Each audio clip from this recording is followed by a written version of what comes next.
મસ્ત વાર્તા. એક દીકરી જેને એની માં દરરોજ શીખવાડે કે બેટા થોડું વ્યવહારિક જ્ઞાન શીખ, કારણ કે જાય ને ત્યાં માં ભેગી નહીં આવે અને આ બધું શીખવું જરૂરી છે. જે તું અત્યારે આખો દિવસ ફોન જોયા કરે, કોઈને બોલાવે નહીં, કોઈ વ્યવહારિક જ્ઞાન લે નહીં, આ નો ચાલે. સાંભળતી તો નહીં જ દીકરી. એના વિવાહ થઈ ગયા, પરણી અને પારકે ઘેર ગઈ. થોડો સમય તો માતા પિતાની ત્યાં સેવા કરી. હવે એ જ દીકરી છે એના સ્વભાવમાં આવી. એને માતા પિતા ગમતા નથી, એટલે કે સાસુ સસરા અલગ કર્યા. એને કહ્યું કે આપણે અલગ રહેવું છે.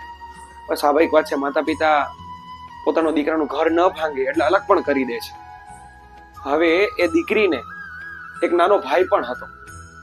હવે એ ભાઈ પરણી અને મોટો થઈ ગયો અને એના ઘરે એની ભાભી આવી. સાહેબ, આ જેટલું દુઃખ આપતી, આને જેમ અલગ કર્યા, એની ભાભીએ પણ એની માને એવી રીતે જ અલગ કરી. એટલું જ દુઃખ આપ્યું જેટલું આને દુઃખ પડ્યું ને એના કરતા 3 ગણું દુઃખ એની ભાભી એની માને આપ્યું. ત્યારે એ છોકરી ખૂબ રડે છે અને અફસોસ કરે છે કે કદાચ જો મેં કોઈની માને આવું દુઃખ ન આપ્યું હોત ને તો આજે મારી માને આવું દુઃખ જોવું ન પડે.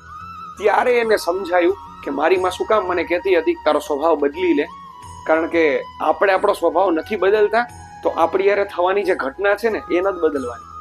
તો આપણે હંમેશા માટે સમજતા રહીએ, પારિવારિક જ્ઞાન અને વ્યવહારિક જ્ઞાન થોડું મેળવીએ, નહીતર જીવન ટકાવવું બહુ મુશ્કેલ પડશે. એમાં એ કળિયુગમાં તો ખાસ. જો વાત ગમી હોય તો લાઈક અને સબસ્ક્રાઇબ કરો. Thank you.